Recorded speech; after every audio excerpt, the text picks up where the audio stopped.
Halo teman-teman semuanya, pada materi kali ini kita akan membahas mengenai struktur dan fungsi akar, batang, daun, dan bunga. Materi ini merupakan bagian dari struktur dan fungsi tumbuhan. Ada 4 poin pembahasan kita: struktur dan fungsi akar, struktur dan fungsi batang, struktur dan fungsi daun, serta struktur dan fungsi bunga atau buah. Kita bahas satu persatu ya. Yang pertama, struktur dan fungsi akar. Akar merupakan organ tumbuhan yang umumnya berada di bawah permukaan tanah, tidak memiliki buku-buku, tumbuh ke pusat bumi atau menuju air, warnanya keputih-putihan atau kekuning-kuningan, dan memiliki bentuk yang meruncing. Ada 2 jenis sistem perakaran pada tumbuhan, yaitu serabut dan tunggang.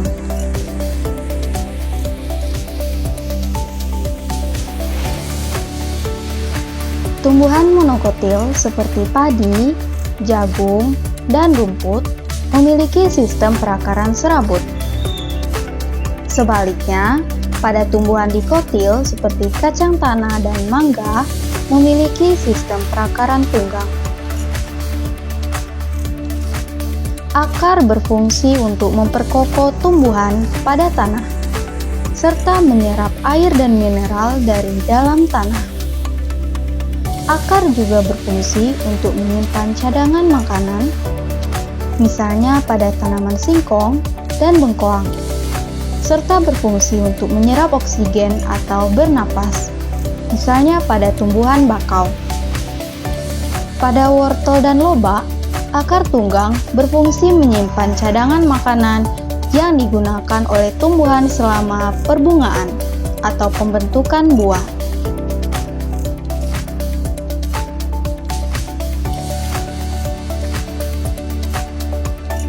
Baiklah, selanjutnya kita akan membahas mengenai struktur dan fungsi batang.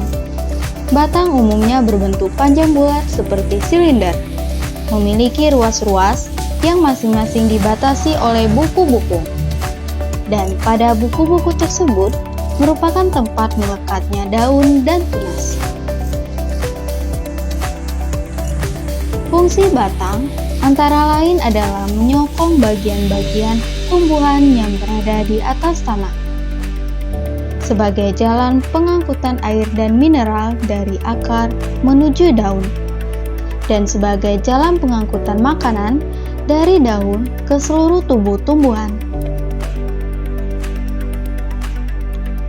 Batang tumbuhan monokotil memiliki ruas-ruas batang yang terlihat jelas, sedangkan batang tumbuhan dikotil, ruas-ruas batang tidak terlihat jelas.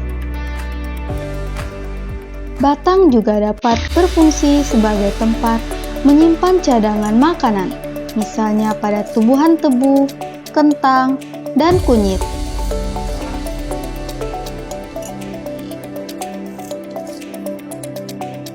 Oke, kita lanjutkan pembahasan mengenai struktur dan fungsi daun. Daun merupakan organ tumbuhan yang menempel pada batang. Biasanya berbentuk tipis lebar dan banyak mengandung zat warna hijau yang dinamakan klorofil.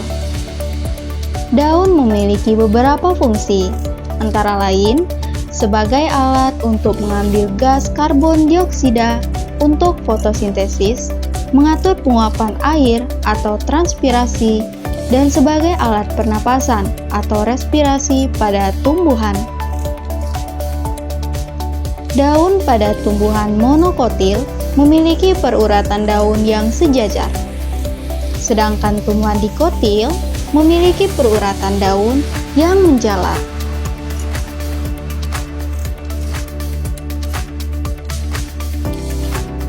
Oke, pembahasan kita yang terakhir yaitu mengenai struktur dan fungsi bunga. Bunga merupakan alat reproduksi generatif pada tumbuhan. Bunga biasanya memiliki warna yang menarik, dan fungsinya untuk menarik serangga atau hewan lain yang dapat membantu proses penyerbukan. Secara umum, bunga tersusun atas 2 bagian utama, yaitu perhiasan bunga dan alat reproduksi bunga.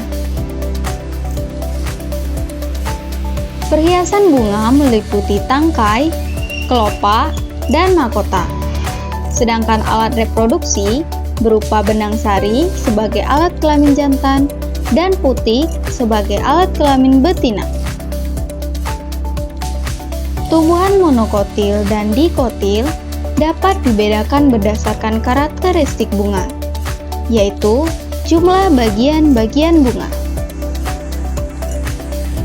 Tumbuhan monokotil memiliki bagian-bagian bunga seperti kelopak, daun mahkota, dan benang sari yang berkelipatan 3. Sedangkan tumbuhan dikotil mempunyai bagian-bagian bunga yang berkelipatan 4 atau 5. Salah satu fungsi bunga adalah menghasilkan buah. Buah adalah bagian tumbuhan yang berasal dari bunga, atau putik yang biasanya disertai biji di dalamnya. Biji ini berasal dari bakal biji yang berkembang setelah mengalami pembuahan. Buah berfungsi untuk membantu penyebaran biji agar dapat tumbuh jauh dari induknya. Sedangkan biji merupakan bagian tumbuhan yang akan berkembang biak sebagai perbanyakan individu baru.